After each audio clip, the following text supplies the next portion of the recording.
So we've had a wonderful evening. So I'm going to ask Julie to introduce herself, and then I've got some questions for her. And I want you to think about what would you ask somebody like Julie? What questions would you ask her? Thanks. It's an honour here in the name of God, the compassionate and merciful, and peace be upon all of you. I just want to say, how amazing is Selena?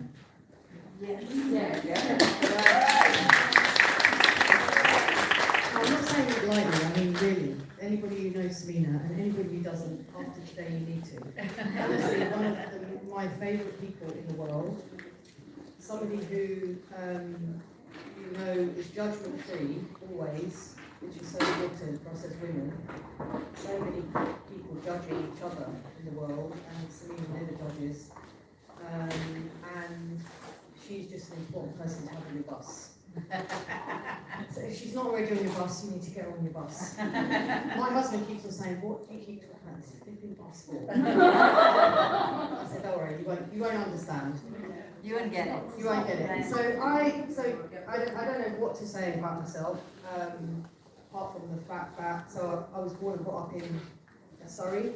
I just want to actually give a shout out to my mum, who isn't here, but we had her PET scan results today, and her chemo is working. She's had it for so many years, but it keeps coming and going. So Keep her mum in your glass. Yeah, it's quite a big thing. My mum, God knows how she does it. She comes in tough stuff. Oh, I don't know what yeah. Anyway, so I was born in Surrey, wasn't Muslim in my family. We were a very, I guess, ordinary English family. My parents were divorced when I was younger. I didn't go to university. I should have done, but no one ever talked to me about university. That's a whole story for another day. Not that everything's about university, but you understand when you grow up with a ceiling, and then as an adult you look back and go, why do people put a ceiling when we that age? I lacked a lot of confidence. Couldn't speak at that time, even in front of like two people.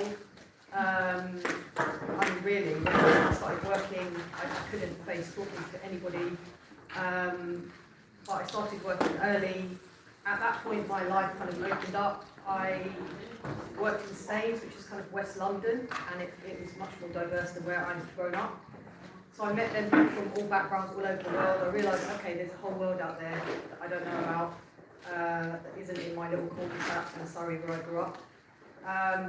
I met Muslims and others in the workplace and realised that there was more to life than just living, earning money, going to wherever, going out at night, and getting up the next day, doing it again and again. So actually Islam for me then landed very easily for me because it gave the framework, and I would call it a way of life. And I met my now husband then also. That worked out well. He was Muslim. I just thought he was a nice looking guy at the office. As you do. He still is. So for me, he was just that. I didn't know anything about anything else. So for him it was a complete nightmare because all of the people that I worked with were young women like me, just having a good time, and used to put so much pressure on him and talk about him, and he's coming over, and all of that stuff. Anyway, he eventually plucked up what I think was big courage, spoke to me, and we fell in love straight away, and it's been a love story ever since then. Oh. So I've been very And how many years are we this year? 30 years this year. Wow. 30 years.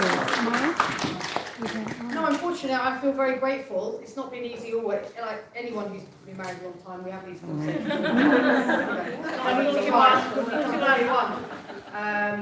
But it's a big blessing, when you have friendship like that. So I have been fortunate, for sure. And anyway, we got married, long story short, got married. I became Muslim before I got married, thinking, I overthought it for ages, essentially thinking, what if I'm doing it just for him? What if we don't end up getting married? And then I'm kind of stuck being a Muslim. So I overthought it for ages. And then I thought, no, I have to do it for me. And if we get married, we do, and if we don't, we don't. So I became Muslim in 1995. So 31 years ago now.